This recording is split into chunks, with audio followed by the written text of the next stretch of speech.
ఎక్కడో పిల్లలు లండన్లో చదువుకునేసి తండ్రి వెళ్ళినప్పుడు తండ్రితో పాటు దిగినటువంటి ఈ ఫొటోస్ను కూడా అసభ్యంగా చిత్రీకరించడం అనేటువంటిది చాలా బాధ అనిపిస్తుంది. ఇందులో స్వాతి కాకర్ల, మనుగునూరు శివనారెడ్డి, లండన్ పాపుల ఇంకా మస్తుగా ఉంటాయి. ఇంకా అసభ్యకరమైనటువంటి పోస్టులు కూడా చూడడానికి కూడా చాలా ఇబ్బందికరమైనటువంటి పోస్టులు ఉన్నాయి. కాబట్టి ఇలాంటి పోస్టులు ఇంకా ముందు ఎవరు పెట్టినా కానీ వారికి ఉపయోగించేది లేదని చెప్పేసి మేము ఇంతకుముందు తెలుసుకున్నాం.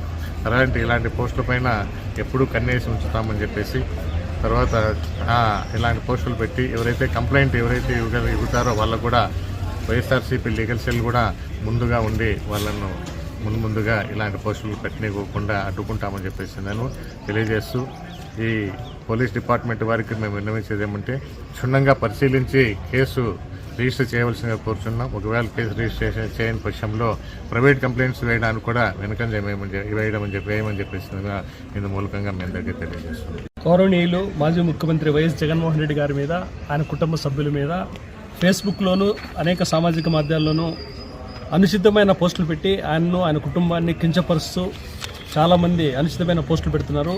ఆయన ఈ మధ్యకాలంలో లండన్ వెళ్ళి తన కుమార్తె గ్రాడ్యుయేట్ అయిన సందర్భంగా ఆయన కుటుంబ సభ్యులతో తీసుకున్న ఫోటోలను కూడా మార్ఫింగ్ చేసి ఇష్టానుసారంగా సభ్య సమాజం ఎటు గ్రహించే విధంగా ఎవరు చదవడానికి చూడడానికి కూడా వీల్లేని విధంగా అసభ్యకరమైన పోస్టింగ్లు పెడుతున్నారు. ఆ పోస్టింగుల పైన తన మనోభావాలు దెబ్బతినాయనే ఉద్దేశంతో మా మిత్రుడు వెంకటరామరెడ్డి గారు న్యాయవాది ఇవాళ కదిరి టౌన్ సిఐ గారికి కంప్లైంట్ ఇవ్వడం జరిగింది.